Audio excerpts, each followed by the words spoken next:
Time to rewind and open your mind. No late fees to annoy you this time.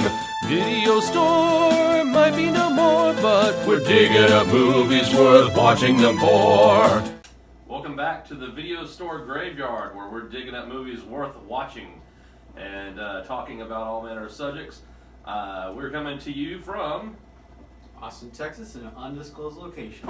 Yes, indeed, and this is podcast number dose of the Video Store Graveyard, and today we thought we were going to tackle a big subject and then narrow it down a little bit later with some of the movies that we watched at the local discount theater located over by the Pinballs in North Austin. And Woohoo! Yes, indeed, Pinballs! By the way, Pinballs! I'm Dano once again. This is Andrew. Tex. Tex is over there running the controls, Yo. pushing the switches and knobs and all general goodness. The greasy knobs. The greasy knobs. No grease today. There's too much grease. All right, so we're talking about superheroes today.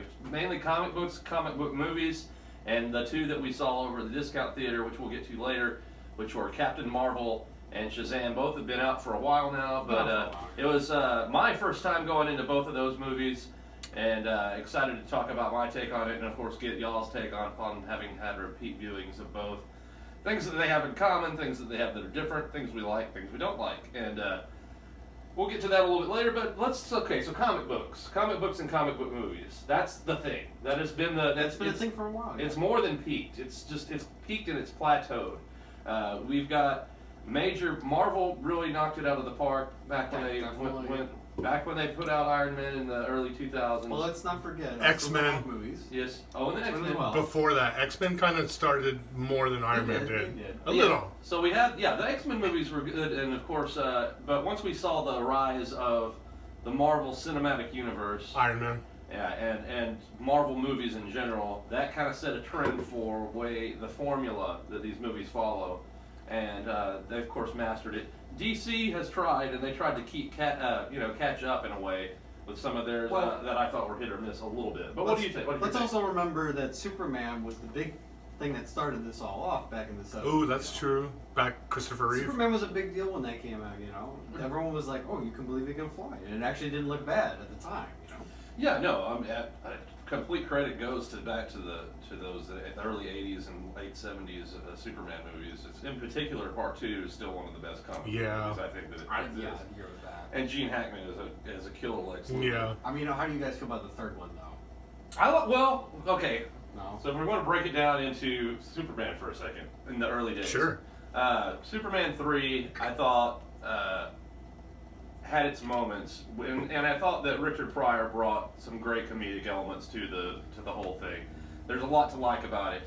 I didn't really feel like the Superman franchise lost its way until Part 4, The Quest for Peace. I think everyone agrees with that. And it's kind of canon movies, you know. The company caught the rights to it, and I don't know what they did after that. well, the effects got lowballed, and the story was really kind of just riding that what every action movie was doing at the time, which was Cold War incidents and yeah, pretty much. with Nuclear Man, and he's very greasy, you know. I guess probably the less said about Part 4, the better. But you have to give credit to the early Superman movies. Of course, Tim Burton took the Dark Knight to an interesting place with Batman and Batman Returns. Then we have the other ones. Well, there's a weird connection because Tim Burton originally was going to do Superman with Nicolas Cage. Remember that? Yeah, there's a whole documentary about that, in fact, if I remember correctly. So that's good to know. Going back to Superman 3. Yeah. I want to say that I agree too. There were some special moments in Superman 3, but for me it wasn't enough moments. Like, I wanted the whole movie to be a moment like Part 2 was. Like, all of Part 2 is one big moment for me. It's like such a solid movie. And then Part 3, you can see the similarities with the direction, and now knowing the history of what happened with the director and why Part 3 cut out this actress or whatever. Now it explains to me why I feel like Part 3 looks like a mess, really, in general. And I really wasn't a big fan of Richard Pryor in that movie. I felt he took away from Superman's time. I want to see a Superman movie. If I go to see a Superman movie, I want to see Superman. But that was the studio choice, I believe, to have Richard Pryor in No, yeah, absolutely. And you can tell with Superman 3 that studio's written all over it. Corporate decisions, studio decisions, all I over. believe also Richard Pryor said later on that he did not enjoy the making of that movie. He did denounce that film. It has a couple neat looking scenes visually, especially with Christopher Reeve dealing with his evil self. And just kind of like, I appreciated that thought process. But really, like, I was disappointed with that movie. Yeah. It is better than part 4. Yeah, well, yeah. We've got that. I mean, we have Very Justice League clarified. right? Well, we all agreed in part 4, no. Part 1 and 2, I think 2 being the best of the Supermans. But like, yeah, once we got into the Tim Burton realm with Michael Keaton as Batman, a lot of people said he couldn't do it. It's interesting that conversation's coming up kind of again with Robert Patterson. That we've got somebody that people are like, I don't know whether he's going to be able to do this, and now. I don't know. I think he could do it. No, I do too. I think I've seen him in Good Time, and I We'll thought he see. was great in that film. And that's one of the things I think is interesting is people said the same thing about Michael Keaton, and then Michael Keaton does a great turn as Bruce Wayne in Batman. And you've got I think Jack Nicholson did a great job as Joker in that. And I like everything about it, how they made it a really gritty, grimy Gotham. Yeah. And, I agree with that. And I also like how Batman Returns, the sequel, Danny DeVito's turn as the Penguin was great. He did a good job. And you have Michelle. Oh, Michelle Pfeiffer. God bless you, Oh, Michelle Pfeiffer. Catwoman. God bless Michelle Pfeiffer. God bless Michelle Pfeiffer. And, We're not worthy. We're not worthy. and you know, everything about that. Also the fact that I love it because I can show it at my annual Christmas You'll Be Sorry thing because That's it true. happens at Christmas, so it counts as a Christmas movie. Hashtag Shazam. I agree with that. Batman Returns is a Christmas movie. Yeah. So, and then we'll have a whole thing about that later on once we get to that season time of year. But And it's Robert Pattinson. Pattinson. Yes, thank you for the. I don't know about that dude. I don't know. I've seen him in that We'll movie that I see. saw. He was good. I He think may be a could do good it. Bruce Wayne. With I the don't right know. director, he could do it. I think so. With Well, the right direction. Now, do we even know who a director has been set to the next Batman? I need to see who the director is before I make a Processing. decision. Yeah. So. Do we have a director on that one or no? Well, I Processing. think he's processing the information. Here's where we go. Then we have arguably what I think is the best take on Batman was the Dark Knight trilogy from Christopher Nolan. Yes. First two, love them. Third one, they did a couple missteps. It's a great movie still. A couple. Not perfect.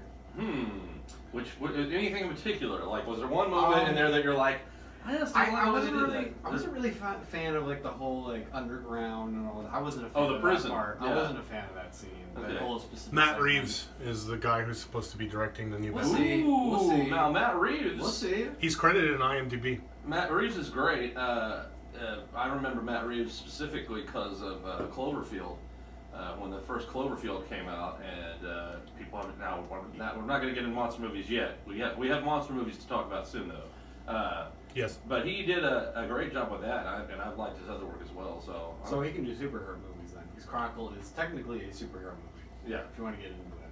That's another Or thing. superpower. That's another thing. You got because of the success of the superhero movies, you've got these other movies that involve superheroes. You have, of course, Kick-Ass that followed the Mark Miller's comic It did. pretty well, and I thought that both of them were great. Of course, the breakout star of that was definitely Chloe Moretz. As Hit Girl, and that's pretty much got her She did launched. pretty good. And now you see her a lot in the horror genre now, especially. Yes, with I do. With You the, do. she popped up in the remake of Suspiria. She popped Carrie. up in Carrie remake, and of course the American version of Let the Right One In, Let Me In. Yeah, that's right. That's And- right. I forgot about that movie. So that's and I credit a lot of that to her performance as Hit Girl. Of course, Nicolas Cage. Well, as how can you Big not love Daddy. the Cage, man? Yeah, I love the Cage. Eh. And Even He though wants to speak text. I'm not a big Nick Cage fan, but Kick-Ass was a good movie, and I appreciated his part in it. and then you had things like Super that came out roughly around the same time. I'm iffy on Super. I like things about it. I just don't think it's one of the strongest movies I've seen in my life. Do you think of it as a superhero movie? I do though. It is. Yes, it is Okay. technically. And also, we just oh well, can't talk about spoilers about movies that James Gunn has done. Don't want to get into that. Sorry about that. Okay, I've got you. All right, so moving on. Now we get once again to where everything kind of peaked with Iron Man and the Marvel movieverse. Once Iron Man made it, it spearheaded the entire Marvel. If Iron Man hadn't made it the way it did, we would not have the Marvel Cinematic Universe. Probably not. It almost didn't need to be that good, but it was that good. Well, that is an example. First off, you have Favreau, fantastic director. Absolutely. And you have the best casting decision ever with Robert Downey Jr. as Tony Stark. Yep. He is Tony Stark. He started is Iron Man. Yes. Like, now he's huge, you know? You can't go anywhere without seeing him now. And getting that movie right, you got all the rest of the Marvelverse coming afterwards, and you know, it was amazing to me to see the full run of Tony Stark with Robert Downey Jr. and the way they did that, and playing that role for, I guess, how many years? Like very long time. Like 15 years or something like that, or more. Pretty Processing. Processing, and Processing. of course, I love my favorites of the Marvels have got to be. Now here's the deal. I love what Mark Ruffalo did with Bruce Wayne. Bruce Wayne. Bruce Wayne. Bruce Wayne. I am the Hulk. Edit this in post. Edit this in post. No, with Bruce Banner, and but I also really liked the Incredible Hulk with Edward Norton. Almost 11 years.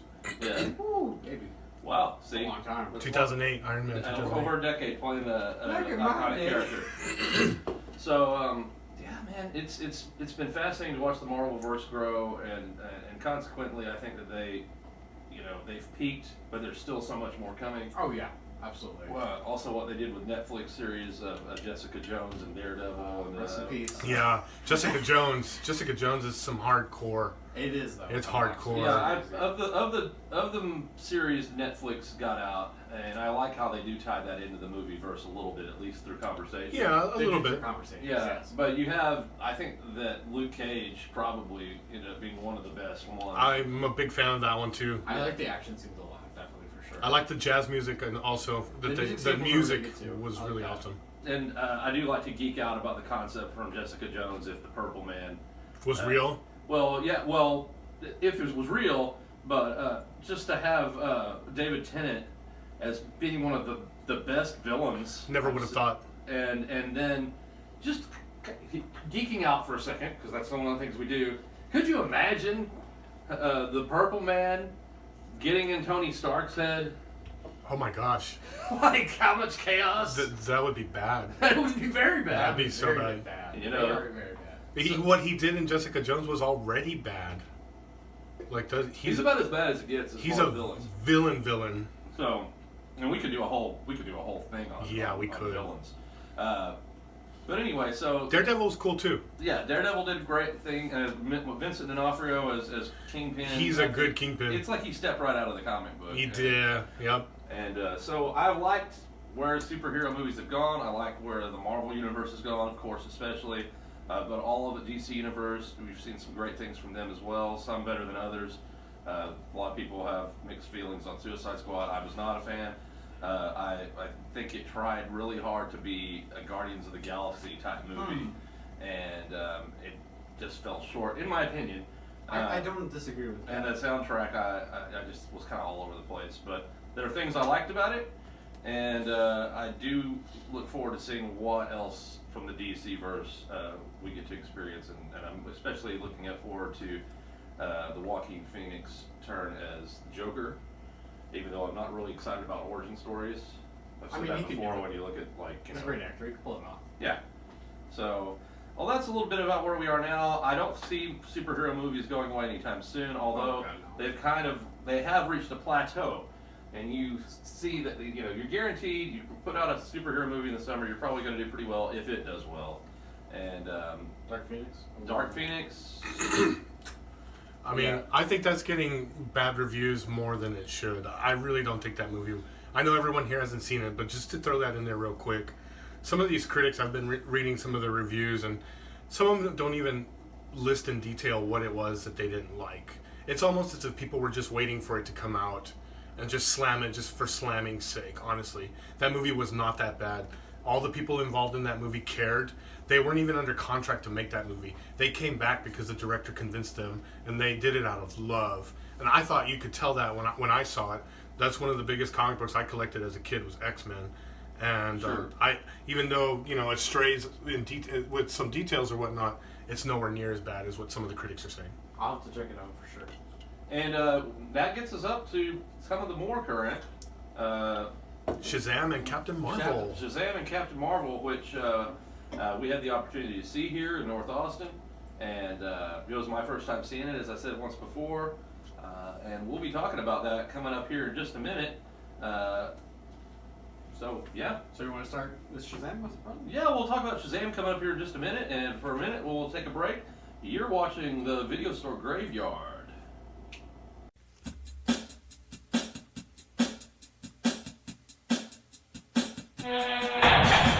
Time to rewind and open your mind. No late fees to annoy you this time.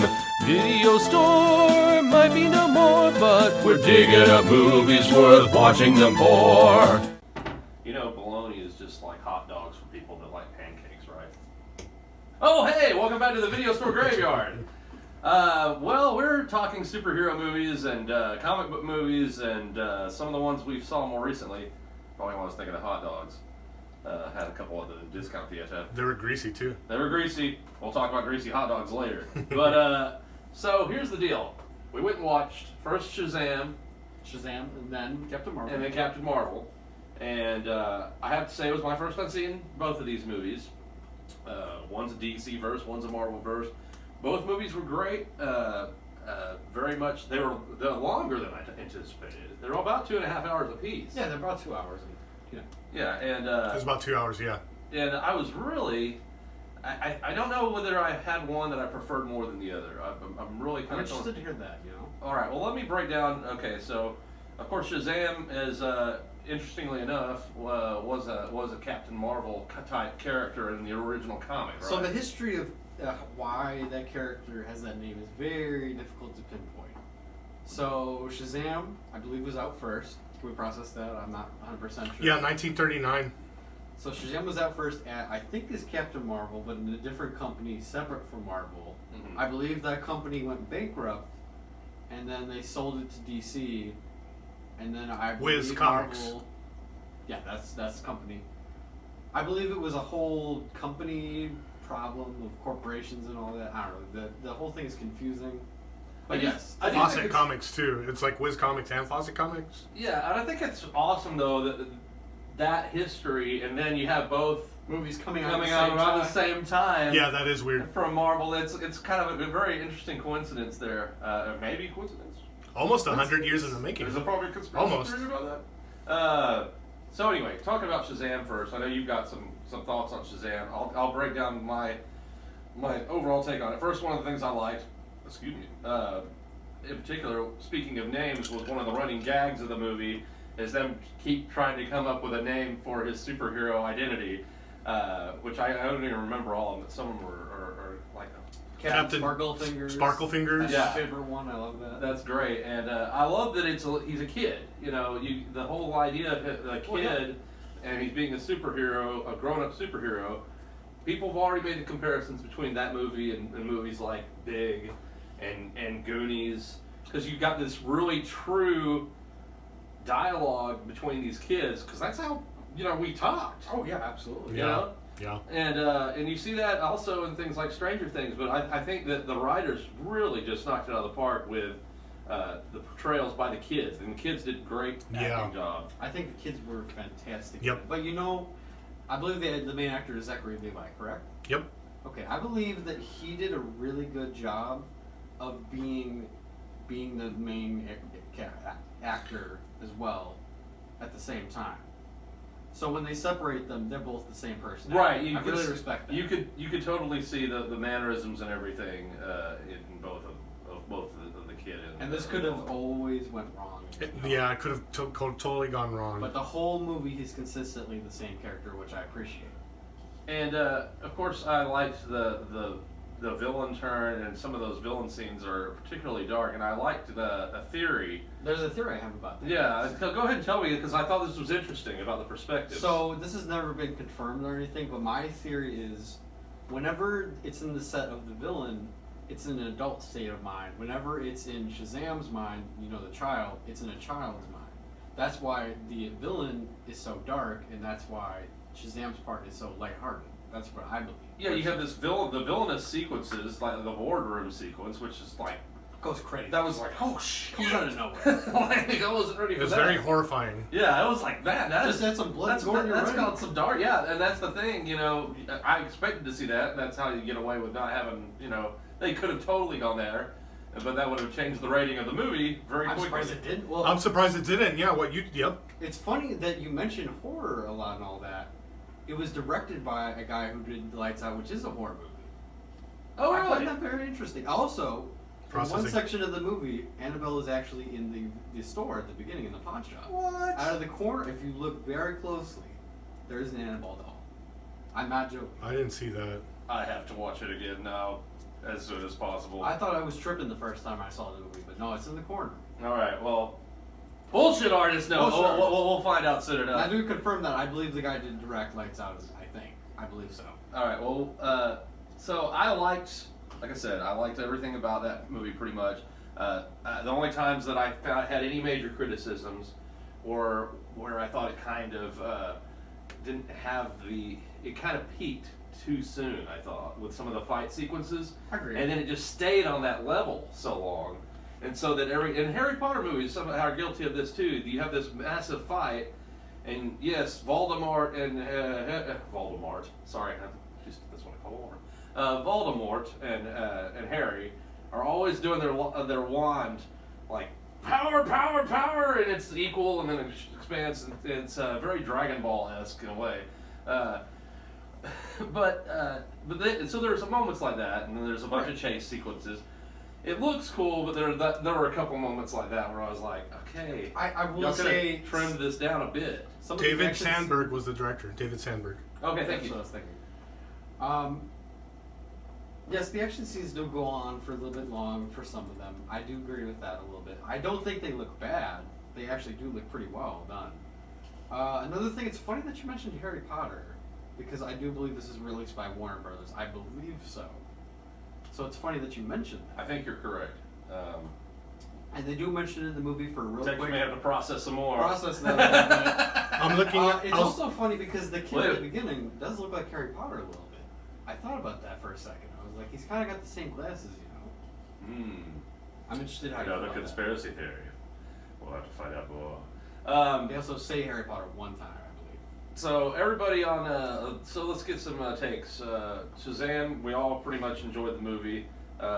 Anything else that y'all like that really either stood out good or bad for you guys? Anything to add, Tex? For me, being a fan of Captain Marvel / Shazam from DC Comics, it was nice to see that a good movie came out for him.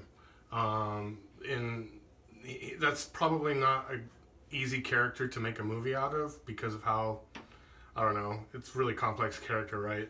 But I think they did a good job. I was really happy with it. The special effects were great. Like you said about Zachary Levi, that was not an easy part.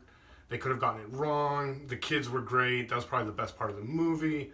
Yeah, I had a great time watching that compared to some of the other superhero movies, which are a little bit more darker all the time. This one had a lot more laughs, a lot more joy, a lot more comedy, but it still mixed in some heavy topics and a little darkness too. Well, and I do like the idea of it. We talked about this right after watching it, how the seventh sin, envy, is envy plays such a major part in all of the plot line. I did like that. When you have kid fostered, and then there's this envy between the kids. Sometimes you've got the friends. You know, there's one's envious of the other's power, obviously a little bit, and so you have that kind of running through it. That's true. I never thought about that. So, and it's interesting that envy plays a major part. So, I definitely enjoyed Shazam, and it made me want. It made me want Shazam! to go Shazam somewhere and do some electrical shooting of shit around. So, I'm gonna give it a 2 and 1 on the horn scale, and that's kind of where I stand on it. And then we'll probably draw some comparisons to what we're about to talk about, which is the other movie we saw second, was Captain Marvel. What are your horns on Shazam? So my I horns got are 2 and 1. definitely 4. I really enjoyed it a lot. I think there's a lot to enjoy. There's maybe small complaints I have about it, like some of the action scenes going a little bit too long for me. The effects don't always look great. Majority of the time they do. Some of the flying sequences look a little odd at times, but I think that's just the way it's filmed. Yeah. Otherwise, I really enjoyed it. I think it's really great. It does speak to me, actually, in some ways, actually, personally, on a level. Very cool. I give it 4 horns up. I really appreciated, especially that since it was filmed or it was set in Philadelphia, the Rocky references also went That's a long way for me. Like, and they incorporated it into the narrative too. And like, honestly, that made me giddy in of itself. 4 horns up. Very cool. All right. Well, once again, we're moving on now to Captain Marvel.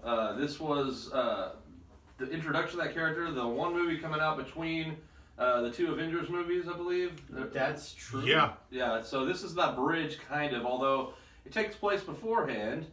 And there's a lot of 90s references in there that I really appreciated in this whole deal. So Brie Larson brought a lot to the character of Captain Marvel, Carol Danvers. In comic books, one of the most powerful characters in Marvel Comics. And of course she got her power from Marvel, who was also the original Captain Marvel in Marvel Comics as well. And here's what I liked about this movie the most. I could go over the plot a little bit, but I think that it kind of speaks for itself. I saw Avengers Endgame before I saw Captain Marvel. I thought, Right. I didn't think that would take away. Now somebody told me it wouldn't, and I liked it because it made me want to watch Captain Marvel more, because I wanted to find out the history of this character, and even though I knew it from comics, Right. But so I wanted to see, I was excited to see where they went with it. Here's my deal. That once again, badass superhero movie, like great powers, great. There was a little bit of jokiness in there that I didn't really care for as much, but it struck me as true when it happened. The one thing I will say is, and this is going to be my one major criticism, and this is a silly fanboy comic book nerdo criticism, and someone's going to call me out on it anyway, but I'm saying it. The Skrulls have always been bad guys. Spoiler. The movie's been out. You should see it. Come on. Yeah. Skrulls are always bad. Skrulls are bad. And most of the time, with the exception of some of the guys that get away from it. But the Kree Skrull War is a big deal. And it plays in, the secret invasion in Marvel Comics takes place. I think it's an interesting turn how they switch that around and make the Kree kind of the bad guys. Because it kind of comes out of left field, and you're not being judgmental of the nice shapeshifters that just want to find their own homeworld. Maybe they do, maybe they don't. But that was my main criticism as a comic book fan. I was kind of like, man, this is not how that works. But it's the Marvel Cinematic Universe, and you already have things that are not exactly the same. I was about to say, Captain America Civil War is not the Civil War for Marvel Comics. we already have Nick Fury, who is not accurate to the comics already. Yeah. Off the bat. Yeah, so I do like the Nick Fury, Samuel L. Jackson once again. Well, of course, you can't go wrong with Samuel L. Jackson. Kills though. it as the de-aging though technology on him is the de-aging technology was pretty good. It looked pretty good. It didn't look like CGI at any point. No, he looked real. I double checked even rewatching the movie. I was like, no, nothing looks terrible. It all Flawless. looks good the whole movie. So, and like I said, I liked all the portrayal. I liked Brie Larson. There was a little bit of controversy that got stirred up with Brie Larson, but those people that had a problem with her because of anything are idiots. And I say you are all idiots that had a problem with Brie Larson. I concur. So I do concur, and I also would like to state I did like her in other movies before this as well. Like Yeah, me Room too. And stuff like that. Yeah. I always thought she was a great actress, and these people talking smack about her can shut up. yeah. So And going on what Dano said about the Skrulls, I can appreciate that point growing up reading comic books. Yeah, the Skrulls, they weren't the good guys. However, like you were saying about Civil War, that's not how Civil War happened. I'm comfortable with them taking liberties on changing some of these things in the movies if it fits the narrative well, and I thought that it did fit the narrative well. in Captain Marvel, making the Skrulls the victims, and showing something different that we hadn't really seen before in the Marvel movies, where Captain Marvel's trying to protect this alien race who, in the beginning of the movie, you think are the bad guys, but then they're not. Like you said, like this twist. As much as I'd like the Skrulls are bad guys in the comics, I'm okay with them being good guys, or so it seems they're good guys in the movies. Because at any point we can twist it. Yeah. And I do like the way since they did Captain Marvel the way they did, and I don't know about I'm sure there's a Captain Marvel 2 in the world. Of course. Yes. Absolutely. It works out perfectly in the Marvel verse because there's that whole gap between Captain Marvel and Endgame, time-wise, that there's plenty of adventures she could have gone on. I hadn't considered that. In between. Yeah. That's true. Like Wonder Woman. Yeah. So it'll be exciting to see where they go next with that and how they attribute that. One real quick thing though about Endgame, even though we're talking about Captain Marvel, but there was a moment in Endgame that I thought to myself, and this once again geeking out, comic book nerd. I think it's the same thing I'm thinking of. There's this moment in the movie when Captain Marvel comes and does her thing against the Thanos' ships. Yeah. That I was like, that is the freaking Sentry. It's the Sentry. The Sentry from Marvel Comics. It kind of I liked it because it was a way of kind of incorporating this almost all-powerful entity in the Marvel verse. Yeah. Doing basically Captain Marvel's doing some Sentry shit, and it's pretty badass. It's like flying around, flying through ships, and just taking out everything, and it's still amazing. And that was another thing I was excited to see her completely power up in Captain Marvel. And when it does, it gets rad real quick. So as far as Captain Marvel goes, my overall experience great. I had a great time in the theater. I enjoyed my greasy hot dogs, and I enjoyed the whole movie experience.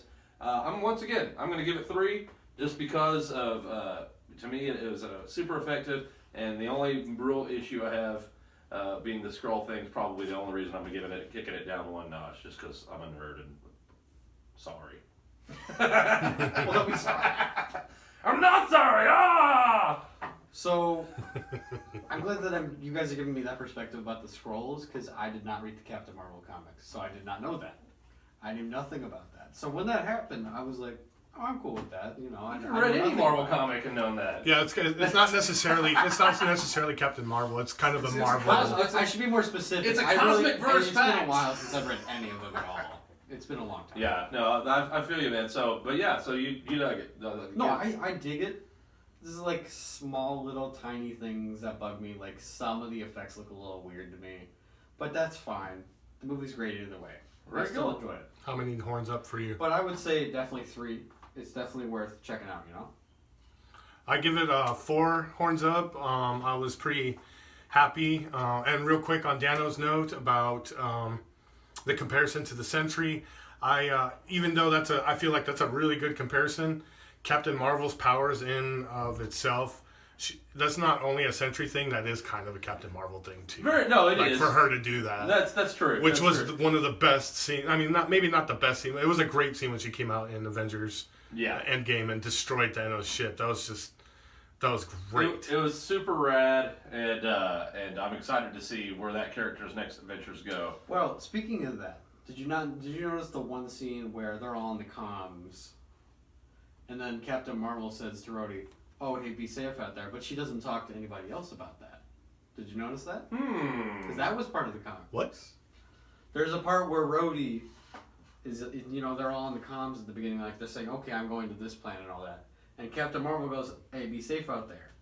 Oh, that's right. In Avengers, that was a neat little line. Actually, I'm glad you brought that up. That small little line, I thought, went a long way for me. It showed a camaraderie with just a few words, and they really meant it when they looked at each other. It's also part of the comic books as well. And she was a hologram when she said it, or they were both. They were both holograms. All right, man. Well, so yeah, what's your deal? You think we're good? So okay, well, once again, great opportunities to talk about superheroes and superhero movies. We could go on and on about villains, but There's so much we could go on and on. We'll have plenty of opportunities Yeah. to do that in the future. For now, we're going to open the gates and get the heck out of the graveyard. You've been listening to Video Store Graveyard, and we will see you next time.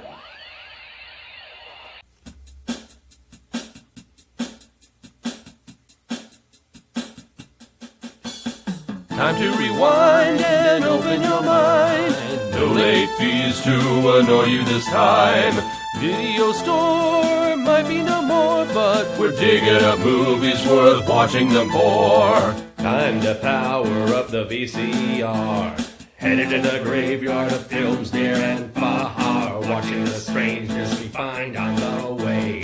Three crazy friendos with plenty to say. Hey, come on our journey if you're so inclined. Leave sanity, hope, and good taste behind. Life isn't easy, but whatever is. Video Store Graveyard is open for biz. Time to rewind and open your mind. No late fees to annoy you this time. Video Store might be no more, but we're digging up movies worth watching them for. Time to rewind and open your mind. No late fees to annoy you this time. Video Store might be no more, but we're digging up movies worth watching them for.